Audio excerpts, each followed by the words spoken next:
Welcome to the new For Purpose CEO podcast. I'm Michelle. I am Danielle, and we are here to talk about being a CEO in the for-purpose sector. Each episode, we will talk about issues not-for-profit and for-purpose CEOs need to manage based on our 30-plus years of experience. It will be an honest discussion of the highs and the lows, helping you tackle the unique challenges of running a NFP.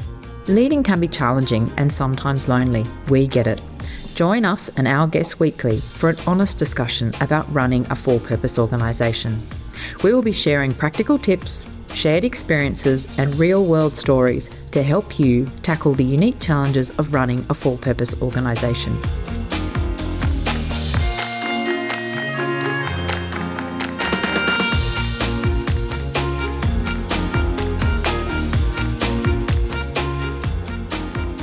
So today's guest is Kristen Lark, CEO of the Funding Network Australia, the largest collective giving movement.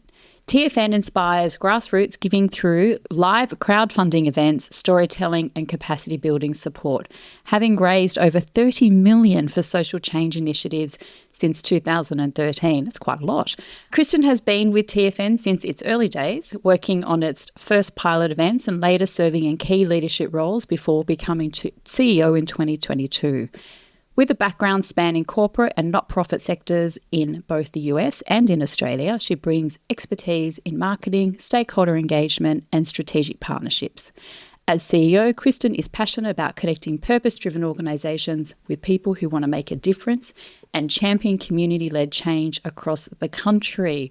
Welcome, Kristen. Thanks for actually joining us. So you've actually been with TFN since its early days. What actually drew you to that kind of work? What keeps you there?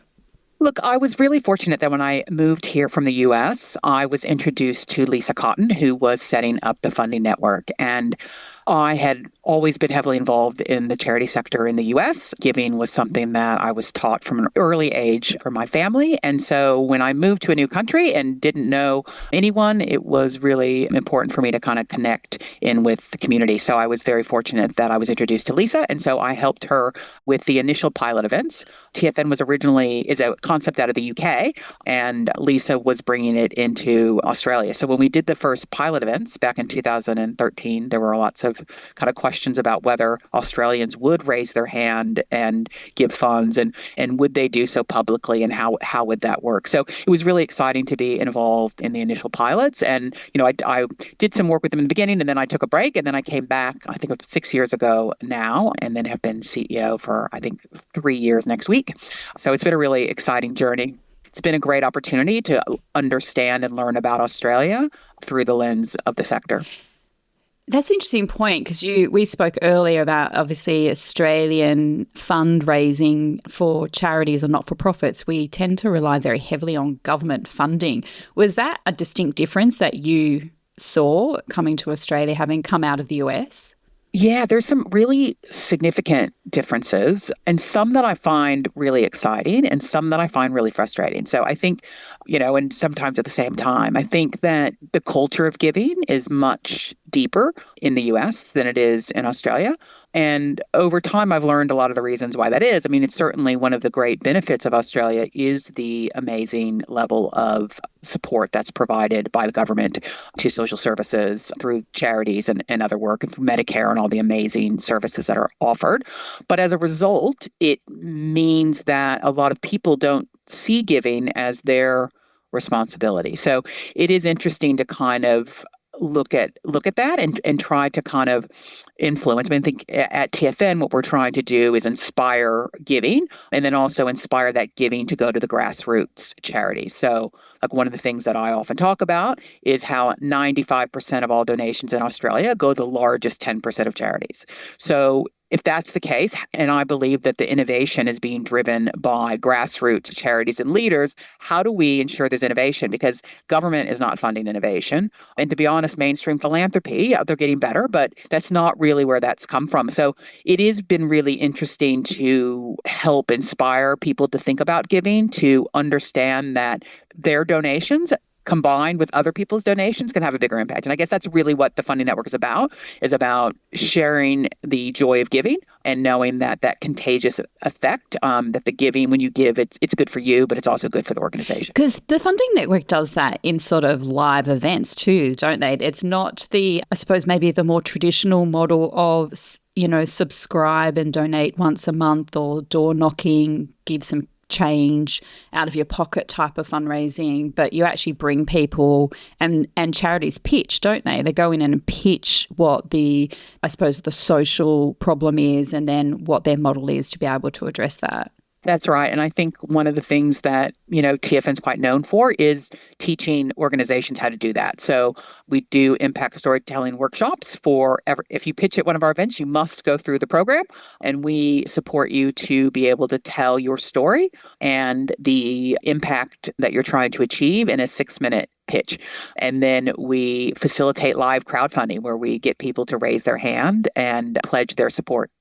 I love that. I love that so much, because I think one of the problems we face is that in the structures that we've set up, whether it's government funding or actually large, foundation funding or corporate funding, it's really hard to get some money for the unknown or for a new thing. And it's very much around, talking about reporting and process and, but equally at the same time, every organisation I've worked with, one of the issues is diversification of funding. So trying also to get out of that, but then where and how, that's such a challenge for organisations. It is. And I think one of the things that I get frustrated about is, this idea of a gala event, right? Where really you're spending money on your hair and your makeup and your outfit, and you're buying a ticket, and you're then going in and you're buying stuff for yourself. Like, for me, that's not what giving is, right? And so I think that it's very old-fashioned. Look, honestly, there are some really great events where they raise a lot of money, but I think that for those organisations that do that and can do that, that's fantastic, but that's just not an option for so many different organisations, because it's a very expensive thing to do. So you've got to raise a lot of money to make it worthwhile.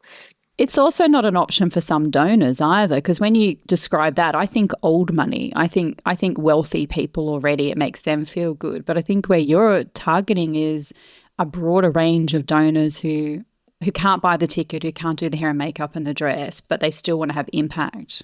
Yeah, and it's a bit of both. I mean, I think that's one of the things I love about TFN is that we'll have, made people with family foundations, paths, et cetera, but then I'll also have everyday Australians. And so it is like my $100 with someone else's 1,000, with someone else's 10,000. When we pool those resources together, we have this experience, we create connection, we learn about what is happening in our world. We hear from the people that are doing that work, and then we have the opportunity to say, I believe in you, and I'm going to invest in your ability to make your dream come true. And I think that's the thing that I love most about what we do. And for me, it is the stories, the incredible stories of these social entrepreneurs. Often when they pitch at TFN, they may not have ever even been paid themselves. Like they're at a critical point in their journey where I see TFN's role is we're a platform to kind of support the high potential organizations and leaders to get to the next level of growth. And because it is very much like, how do we, it's like finding a needle in a haystack, right? In terms of, there's a lot of people who would love to invest in social innovation, right? And there's a lot of amazing social innovators who really need investment, but finding each other is really difficult. And so that's kind of what TFN does. We're a bridge between those. And so we've got donors that, because we have we have a very robust selection process, due diligence process, et cetera, that when someone gets selected to pitch at TFN, they've gone through all of that, right? And so we do have donors that would do their kind of grassroots giving through TFN because they know they're getting kind of a vetted group. But then we also have people that may have never, ever thought of themselves as a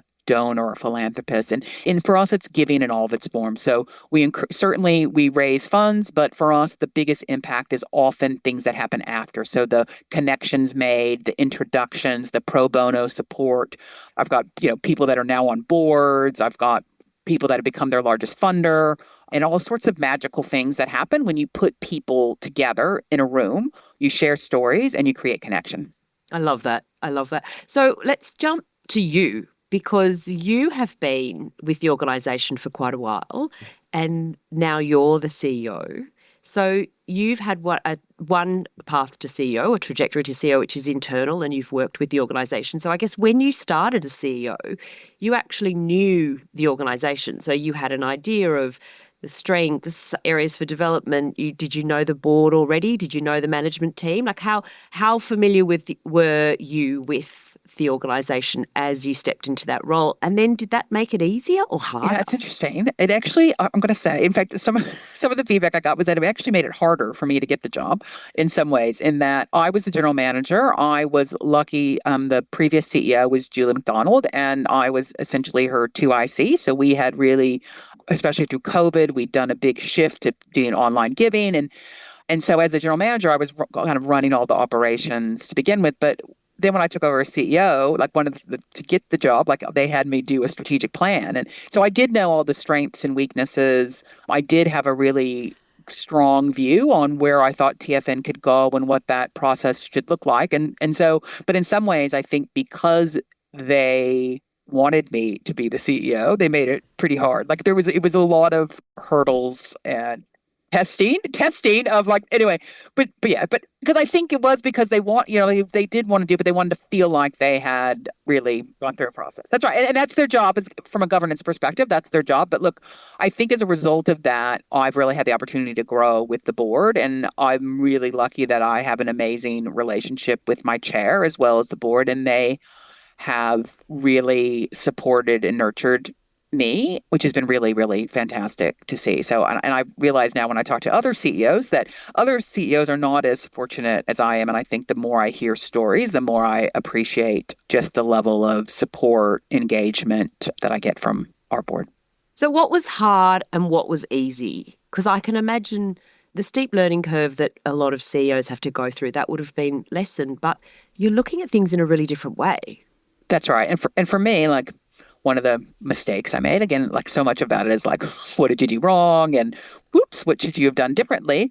So, I had been general manager. And so then when I took over as CEO, I thought, I don't think I need a general manager, right? So that meant, and it's really just been into recently, that I kept so much of the operational stuff and was trying to do the CEO stuff. And so it was not great. And I think it's been as a result, me letting go of the day-to-day operations has been really challenging. On the one hand, I'm sure it's great to have a CEO that runs everything, but at the same time, that's not where the team needs me to be. And so it has been learning that. I also think that any new CEO goes through this whole kind of crisis of confidence and, the imposter syndrome and all of those sorts of things. And I think that giving advice to someone taking over is to trust yourself, right? Like, I think that there were many times where I knew the answer, but I was looking for validation and support elsewhere rather than just trusting in myself. And I remember at one point the board said to me when they felt like I'd finally made the shift, it's so great to see you finally believing what we always knew. And so I think that's that journey and making sure that that you really trust yourself. And I think that's in trusting your instincts, I think is some of the hardest stuff to do, but it's also the most rewarding. Do you think you were just wanting to go back to that point that you made around not recruiting a GM and keeping the operational stuff, do you think you were keeping a hold on that operational stuff because those were the things you knew how to do it well, and that was actually helping, that was part of the process of you building your confidence and stepping into that leadership position? I do. Like one of the kind of main influences on my leadership approach is Marshall Goldsmith, and one of his kind of seminal book is "What Got You Here Won't Get You There," which kind of says it all. And I think that one of the hardest things for me has been going from doing all the time and that satisfaction you get from like checking things off a list. And the depth in the knowledge that you build by doing it. Absolutely. Yep. Yeah, that it isn't, when you're CEO, you actually need to have space and you need to give yourself permission to think. For me, it's been learning that productivity does not equate to success or impact, et cetera. And that, I think, if you think of how we're kind of programmed for our whole career, like that sense of productivity, and I've done this and I've checked the box and I've done all this. And some days, like, it has been saying, oh yeah, I actually don't have to check off 100 things on a list for it to have been a good or productive day. And I think that's the problem as well of busyness. I think when you're a general manager, you're very busy, you've got a lot of things to do, and you know they have to be done. And then you step into a CEO role, and yes, if you keep them, you still have to do them and they have to be done. These are not optional activities. But then what are those CEO choices and CEO strategic thinking, strategic conversations that you need to have? And I think they're the hard ones. That takes a lot of courage to go, actually, I need to sit and think for a bit, because how do I justify that to myself and my team? What did you do? Because it's really easy to do a lot, but actually when you want some hard decisions or really key decisions made and setting things up, it's a completely different skill set or muscle that you're actually needing to exercise as a CEO. That's right. And I think the thing I didn't understand or appreciate was how important managing my energy and my mental health would be to obviously both myself, but to the organization. And I think that CEOs in this sector, like, we have such enormous, relentless pressure on the raising the funds. And at TFN, we have to raise funds for ourselves, but then we're also raising fund for the 24 to 30 grassroots organizations who are pitching at our events. And I don't think I properly appreciated what that kind of relentless pressure is like. There's so many highs and lows in this sector, right? And I think, like, my board has really challenged me, particularly in the last 12 months, to say, how do you kind of stay in the middle of that and try not to go too low with the lows or too high? And I think that's probably the thing that we don't get taught. And knowing while I was listening to you, I was sort of reflecting on my own experience and then thinking about other CEOs I've seen go through the transition as well. As you said, you don't get taught. If you're dropping the work of the operational delivery, you're filling it with something else. Do you know what you're actually filling that time with? What does that look like? What is the output of that? How do you make a judgment about what's really important that you need to do in that? No one actually talks about that. They just assume you keep with the busy work and somehow evolve into it.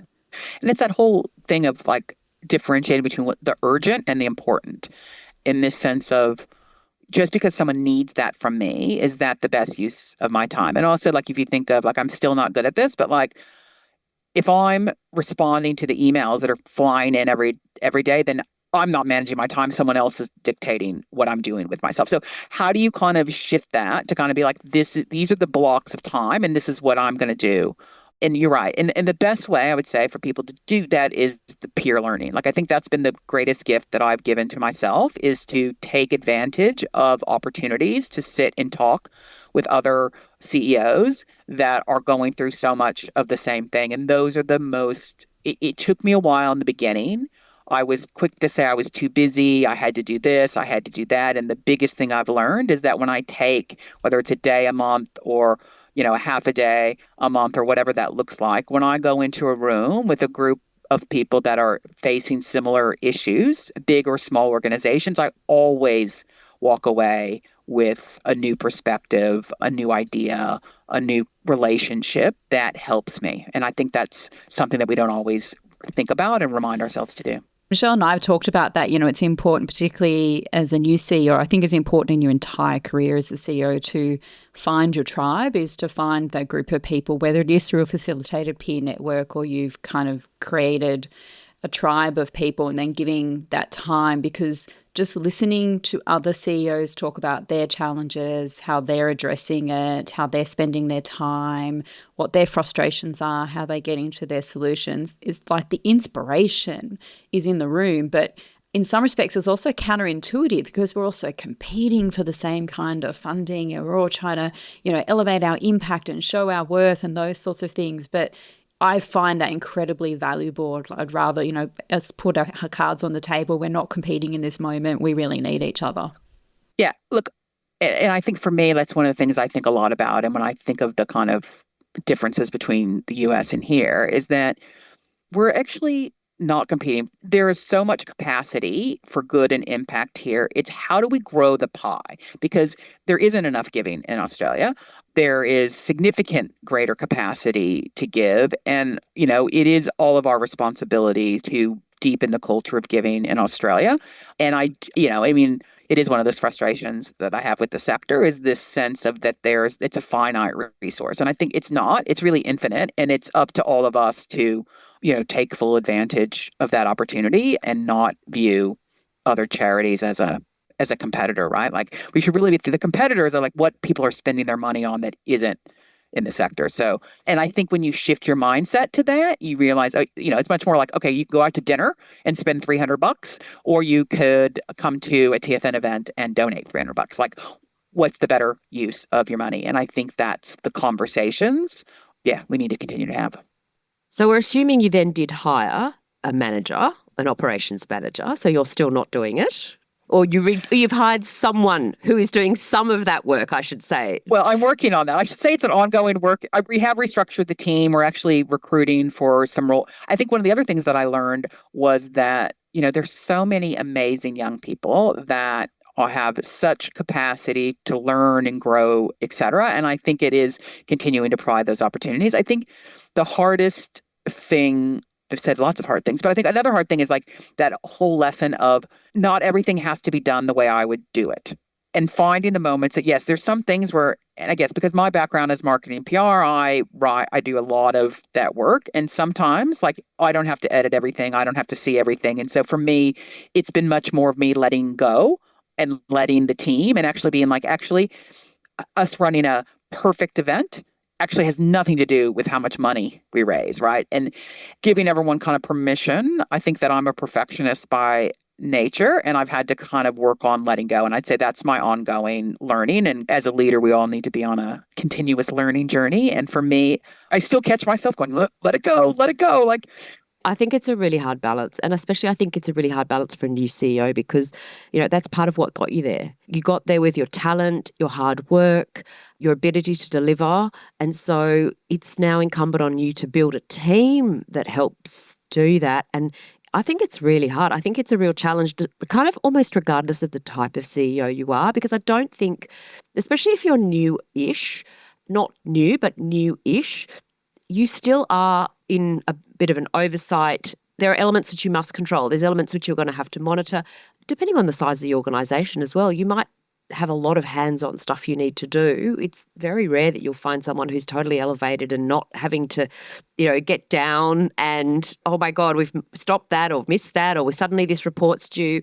I love that urgent, important, but also what am I really good at? What am I like doing? And who in my team is really good at different things and loves doing different things? And as you say, brings a really unique perspective or different perspective because it's already been done that way. And that must have been a hard one for you coming in because you've seen success, you've seen the way that it worked, but actually with who you are and the team you've got, it may be that a different way or a different take on it is actually relevant. Yeah, and we did do some pretty significant shifts in how we approach things. And again, all of those things take longer than you think for those things to gain traction. And so I think even for me, like there was a time in the midst of this transition. So for us, all of our events used to be, just generally grassroots giving. Any grassroots organization could apply to pitch. Grassroots we define as kind of annual turnover of $1 million or less. And so then we made the decision as part of our strategic plan for, vision for the next 10 years to focus on key impact areas. And so it was aligning all of our events around key issues and topics and then building partnerships aligned to those. And so that was a real shift of how to do things. And there was a time in the middle of all of that I was like, oh my God, have I made a big mistake? Like this is taking longer than I thought to get the traction going. And and I think it is I think now it is a reminder that it takes a while. You've planted those seeds, you're watering them, you're hoping they'll grow. And it's about trusting yourself and staying the course. Again, being flexible. I mean, I always like to say, be clear about where you're going and flexible about how you get there. And I think that's kind of one of the things that I've kind of taken is to kind of be like, okay, we're going here. It's not always a straight line and it doesn't always go as fast as you want, but, it is important to just kind of trust yourself and be like, oh, there were lots of reasons. It wasn't just like some crazy idea I came up with. Like, what were the reasons? Why do I believe in it? And just gut checking that. And if you feel like you're on the right path, then you need to just kind of stay the course. Yeah, I was going to say that, you know your destination, but there's multiple ways, or you could get there various ways. In the Air Force, my father was in the Air Force, so I'm a RAF brat, that's called OODA loop. So the idea is that obviously where plane has a destination, it knows its destination, but anything happens in the air, any change in the actual environment or the... This is not good for a nervous flyer to hear. No. Well, they might change course, but it's an intentional change of course to still get to the destination. The destination doesn't actually change, or the objective doesn't actually change. So it's OODA loop. So if you wanted to actually give that a term, I'm gonna use that. I love it. Yeah, so it is a thing. Like, it's so true to what you're saying is, you set a destination, you set an objective for a reason, staying on, keeping line of sight on that, but knowing that you need to be a little bit flexible because, and we know this current world, the unexpected is always happening all of the time. I'm really grateful that you've given lots of the hard things, these are the things I learned, because I think the good stories are always in the things that are hard or the things we didn't necessarily do well the first time. And if you think about your career and your process of transitioning into a CEO, what advice would you give to a new CEO or somebody who's actually looking to step from that executive role into a CEO, particularly for a for-purpose organisation? Yeah, I remember that Julie, my predecessor, would always say that the E in CEO stands for everything. You're the chief everything officer. And it's 100% true, right? And I think you have to kind of embrace that. I think even the parts that you're uncomfortable with, right? And if you, like me, are the CEO of a small organization, that means you're the head of finance, you're the head of HR, you're the head of, operations, you're the head of tech, you're head of all sorts of things that you may not have any deep expertise and knowledge of. And I think, it does come back to being okay with that, right? And to, gather the resources, ask for help. And I think that's the bit. Like, you don't have to know everything. I think that vulnerability that you can bring into the role is that you don't have to be an expert in everything. You just need to be willing to ask people who are. And I think that that's probably a really key thing. I think when you come into a CEO role, you may have this sense of, is it, am I really the right person? Will they be questioning me, et cetera? And so I think that you may sometimes not ask for help when you need it, not be willing to show where you may not be as strong. And so I think that that's a really important part of it, is to just know that you don't have to be able to do everything. You just need to be willing to find people who can help you, because there are so many resources out there, and you have to allow yourself to be vulnerable enough to ask for help when you need it and to not feel like you have all of the answers. And I think like one thing that I did very early on was shift how I approach the board pack and what that looks like. I mean, anyway, but probably the biggest thing when someone takes over as CEO is like dealing with the board papers. Yeah, right? Like, it's a total nightmare that no one tells you about, right? And yeah, it's like one of the biggest shocks to the system. And so I've really learned to make the board pack about what is keeping me up at night and how can the board help me and our team with those things. And I think when you shift the board papers to not being a performative, everything's perfect, look how great we are. Now I have a whole thing is about this is how great we are. And I take it as read for the board meeting. And what we focus on is, what are the challenges? Where do we need help? And what can they specifically do to help? And then that changes the entire relationship, the dialogues that you have, and I also made it part of our process that the board would all have a buddy of someone on the team, and we'd rotate that every quarter, because I never want to be in a position where the team doesn't feel like they have a direct line to the board and vice versa. And so I think that level of, and again, we're a small team, right? So that's feasible and possible, but it has created a bond and a relationship between my team and our board that has allowed us to deal with the inevitable ebbs and flow with a great deal of kind of trust and compassion and a lot of strength. Yeah, that's so interesting. It's so interesting on that board relationship, and I know there's a lot of different ways of doing that, and obviously the size of the organisation is going to come into that. And so I think that's a really interesting one for every CEO to think about, like how do they work that relationship, the relationship between the management team and the board. And I just want to echo the warning for any new CEO to get that board pack right, because it is such hard work. But I think some key questions people always when they come into the role should be thinking about, like, we've done a board pack, and why, for what? Like, what do you want from the board? How can the board help? Like, I love the question to ask of a CEO, what's keeping you up at night? I love that. And I think boards who ask that probably get better insight as well in terms of what's actually going on. Because, as you say, that narrative around what's happened and what you did well at, that's great, but that should happen. That should happen. We actually want to know where are the key points the board can help with, guide with. That's why they're there. That's why they're there.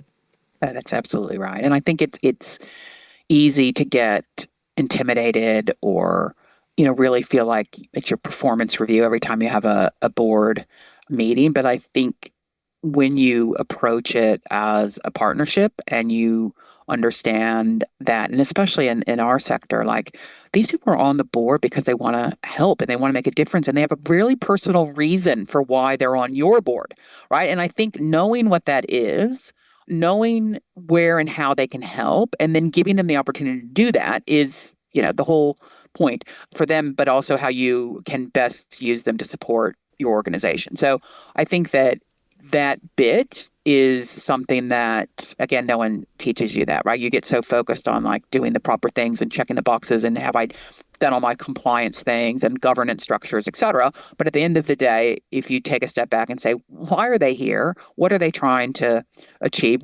How do they want to help? And give them that opportunity, then I think, you just are going to really fully be able to harness the amazing resource and insight and experience that they bring. I feel like there's some really strong themes from today, and it's all relational, even sort of, the purpose of the funding network. It's about the storytelling. It's about bringing the people together, those who are social entrepreneurs, those who've got the funding to create impact. But then at the same time, Kristen, your own experience of stepping into a CEO role, letting go, making that transition, letting go of the everyday, finding your tribe or accessing a peer-to-peer network, speaking with other CEOs to understand how to transform and evolve your role, and also asking for help, like opening up that vulnerability and not being an expert in everything. And part of that process is using your board's expertise as well, and reframing your board paper or your CEO report in a way that the board is actually a contributor to the impact rather than just focusing on compliance. The fundamental theme to that's all about relationships. Yeah, it's interesting. Look, it's been interesting too to think about, like, and I think every CEO, the reason they're in the role is there's a really strong reason, and what their skill set is they bring to that. And it took me a long time to realize that actually relationship building and connection is where my strengths are. And when I'm spending my time and energy doing that I'm having the biggest impact. So it isn't checking things off a list. It isn't the productivity that I might have always thought was the standard of getting things done, but it is focusing on that. And I think sometimes we need a reminder of what our strengths are and how we can kind of use that to move our organizations forward.